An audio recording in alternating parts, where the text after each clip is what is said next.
आइए आज हम लोग जानते हैं डिसऑर्डर ऑफ जीआईटी। इसका मतलब हुआ डिसऑर्डर ऑफ गैस्ट्रोइंटेस्टिनल ट्रैक्ट, यानी कि पाचन तंत्र से संबंधित सारी बीमारियों के बारे में।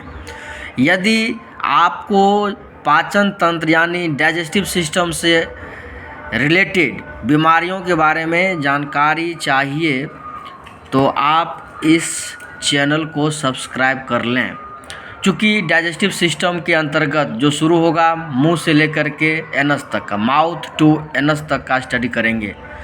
अभी उसका पहले नाम जान लें, फिर उसको डिटेल्स में जानेंगे। चलिए, ओरल कैविटी जिसे बकल कैविटी यानी कि माउथ कहते हैं, तो ओरल कैविटी में होने वाली बीमारी है 1 नंबर से लेकर के 13 नंबर तक का नाम सुन लें। ओरल कैविटी के अंतर्गत जो आता है वो 1 नंबर में ओरल कैंडिडियासिस यानी कि ओरल थ्रस, ये जो है फंगस से होता है। उस फंगस का नाम है कैंडिडा एल्बिकेंस।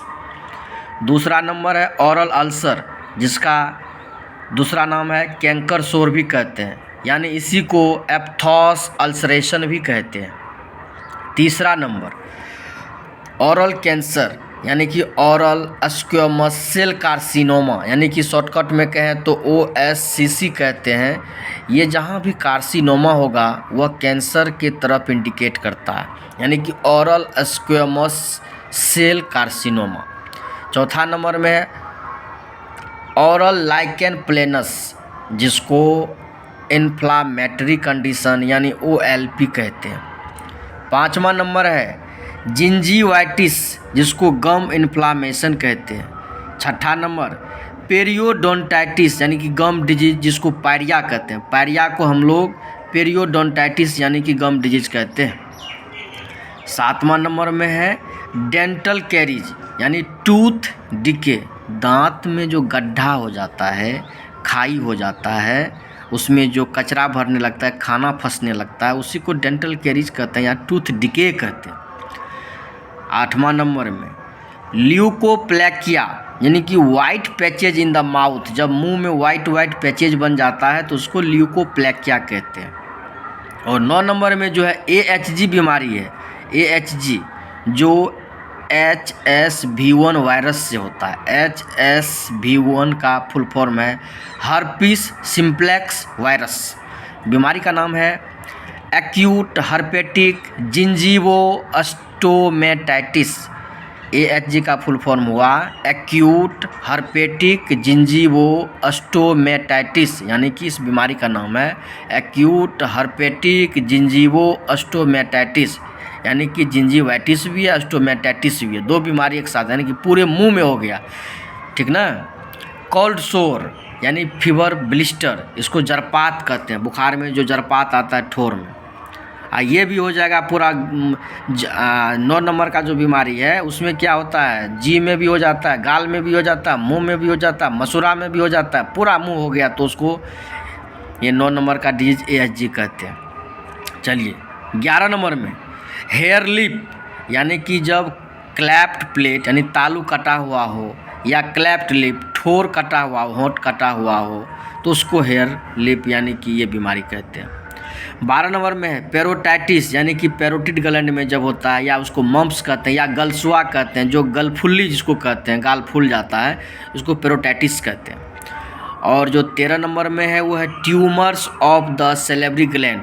सेलेब्री ग्लैंड में जब ट्यूमर हो जाता है तो उसको इस बीमारी के नाम से जानते हैं। आप लोग जानते हैं कि सेलेब्री ग्लैंड 3 तरह का है, एक को कहते हैं सब लिंगुअल ग्लैंड, 2 गो हो गया। एक को कहते हैं सब मैंडिब्यूलर ग्लैंड, वो भी 2 होगा, 2 2 4 हो गया। 2 को पेरोटिड ग्लैंड होता है, 6 गो टोटल होता है सेलेब्री ग्लैंड। आइए, मुंह में जो भी बीमारी होगा उसका जो लक्षण है, अगर इस 5 लक्षण में से मिल रहा है तो ठीक है, अन्यथा हम आगे बढ़ेंगे। ये ऐसा लक्षण दिखेगा तो समझेंगे माउथ में इस तरह की समस्या है। क्या है लक्षण, सिम्टोम्स? उसका सिम्टोम्स है कि पेन और डिस्कम्फर्ट इन द माउथ, यदि मुंह में डिस्कम्फर्ट लग रहा है, आराम नहीं लग रहा है, दर्द हो रहा है, तब पहला लक्षण है। दूसरा लक्षण है ब्लीडिंग गम्स, अगर मसूरा से ब्लड बह रहा हो तो ये भी है। तीसरा लक्षण है बैड ब्रेथ, अगर बदबूदार सांस हो निकलता हो तो ये भी लक्षण है। डिफ़िकल्टी स्वेलोइंग, यदि निगलने में, भोजन करने में, भोजन घोटने में, घुंटन करने में परेशानी हो, खाना नहीं खाया जाता हो, थूक नहीं घोटा जाता हो तब।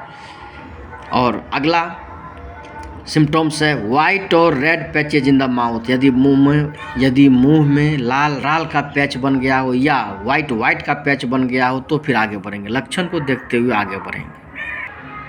अब मुंह से आगे बढ़ते हैं गला की तरफ। तो गला को फेरिंक्स कहते हैं या थ्रोट कहते हैं। तो गला में होने वाले बीमारी फेरिंजाइटिस, यानी कि ये वायरल इन्फेक्शन या बैक्टीरियल इन्फेक्शन या फंगल इन्फेक्शन से हो सकता है। फेरेंजियल पोच, जिसको जैंकर डायवर्टिक्यूलम कहते हैं।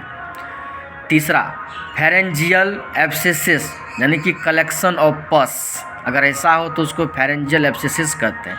Pharyngeal ulcer, pharyngeal cancer, Plummer Vinson syndrome, जिसको एनीमिया डिस्फेजिया भी कहते हैं। 6 नंबर का, जिसको प्लम्बर विंसन सिंड्रोम कहते हैं। सिंड्रोम और डिजीज में अंतर है। इसका डिस्क्रिप्शन पढ़ने के लिए अधिक जानकारी चाहिए तो इस YouTube चैनल को सब्सक्राइब कर लें, उसमें दिया हुआ है। 7 नंबर में डिस्फेजिया, डिफ़िकल्टी स्वेलिंग, अगर निगलने में दिक्कत हो तो उसको डिस्फेजिया कहा जाता है। और 8 नंबर में ग्लोबस फेरेंजियस कहते हैं। ग्लोबस फेरेंजियस यानी कि feeling of lump in the throat, ये लगे कि गला में कुछ फंसा हुआ है, हमेशा लगे कि गला में कुछ फंसा हुआ तो उसको कहते हैं 8 नंबर का globus pharyngeus feeling.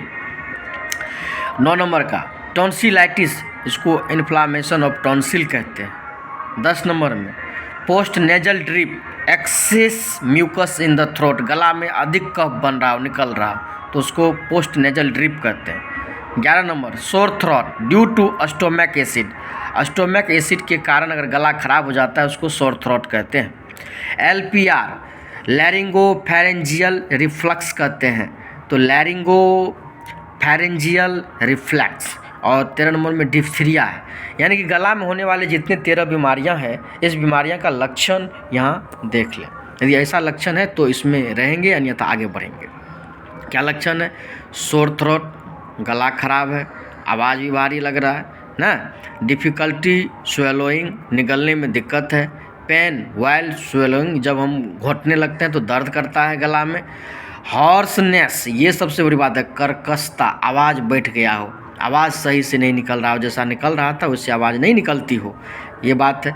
Feeling of A lump in the throat, लग रहा हो कि गला में कुछ फंस गया हो, इस तरह की बात हो तो उसको हम गला में देखेंगे, अन्यथा आगे बढ़ेंगे। एक और बात जान लें कि जब हम निगलते हैं उसमें 3 चीज़ का साझेदारी होती है, माउथ का है ना, थ्रोट का और इसोफेगस का, तीनों का रहता है उसमें। जब हम घोंटते हैं, निगलते हैं कोई चीज़ को तो माउथ भी साथ देता है, गला भी साथ देता है, इसोफेगस भी साथ देता है, तब हम कुछ निगलते हैं। अगर निगलने में परेशानी है तो तीनों में कोई हो सकता है, माउथ में भी समस्या हो सकती है, गला में भी समस्या हो सकती है, या इसोफेगस में भी समस्या हो सकती है। अब इससे भी आगे चलते हैं। अब इसोफेगस यानी फूड पाइप जिसको कहते हैं, आहार नली कहते हैं, उसमें चलते हैं। 1 नंबर में इसोफेजाइटिस, जिसको इन्फ्लामेशन ऑफ इसोफेगस कहते हैं। इसोफेजियल वेरिसेस, जिसमें संकीर्ण या कुछ परेशानी हो जाती है। इसोफेजियल स्पाज्म, जिसको एबनॉर्मल मसल्स कॉन्ट्रैक्शन कहते हैं, ये टेढ़ी मेढ़ी हो जाती है, नली में परेशानी हो जाती है।